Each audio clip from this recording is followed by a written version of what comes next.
The portable classrooms were hoped to alleviate overcrowding and bring a level of comfort to students who were once stuffed in cramped classrooms. Now, while the overcrowding has decreased, students and teachers now work in classrooms with no electricity.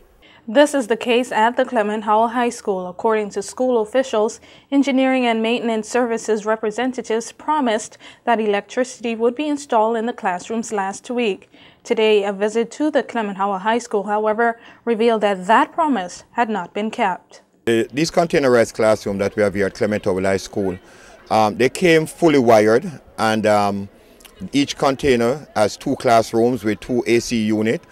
When they were installed, we were told that because of the size of the AC unit and the containers themselves, we could not connect the units to the existing power supply.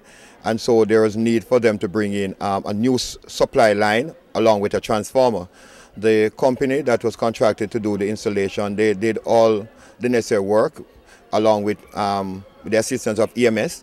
They put in, the containers were installed, the connecting wires were all placed, underground conduits were laid, and the wires were drawn through, and they terminate at this point where the transformer is to be erected.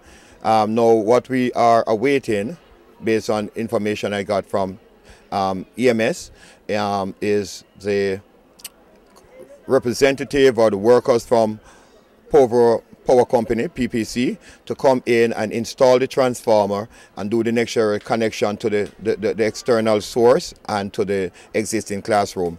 We have been waiting for this for some time, and every time we contact EMS, we are told that they're working on it and that it will be done shortly. Clement Howell Principal Lloyd Farron says one of the 5 portable containers has electricity. Another receives power temporarily with the use of an extension cord running from another classroom. Students in these classrooms with no power say with unbearable heat and a lack of circulation caused by a small number of windows in the buildings, it is extremely hard to focus on their lessons. It feels hot, and sometimes when you're trying to concentrate and do your work, you can't because of the heat. You have to be fending yourself with your hands or a book, because sometimes it's so hot that you are suffocated and you can't even breathe sometimes good. Well, I feel like that. The heat goes to the roofs and make us feel and think you can't feel the wind passing through the windows. They make us very hot. They plead with those responsible to have the electricity in place as soon as possible. I would ask them to please put the light for us, because without light we can work very, very well. Like when we have light, because when we need the AC and fans, because like that, when we have the AC and fans, we can concentrate more on our work, and it will be more fresh, and the class won't be smelling a little bit that bad. Because sometimes when the children come out of the class for lunch and break, when they come back inside, they are very sweaty and smelly, and because of the heat, it gets worse. Bring the power.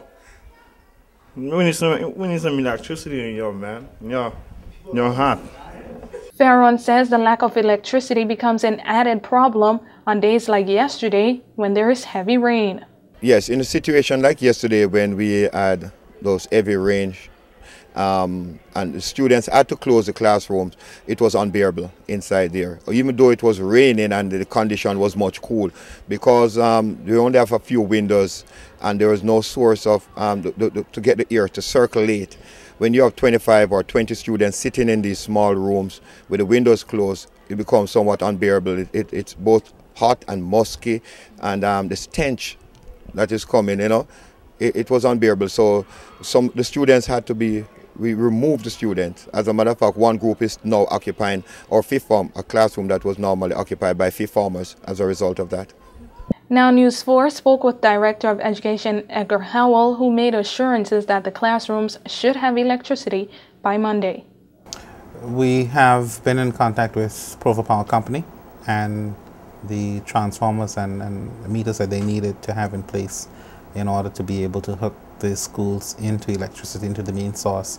Those are now on island, and we have every indication that the work will be done over the weekend. to ensure that the schools are up and running, that those classrooms in particular have electricity running to them when the students are back next week. For WIV4 News, I'm Joy Del Trail.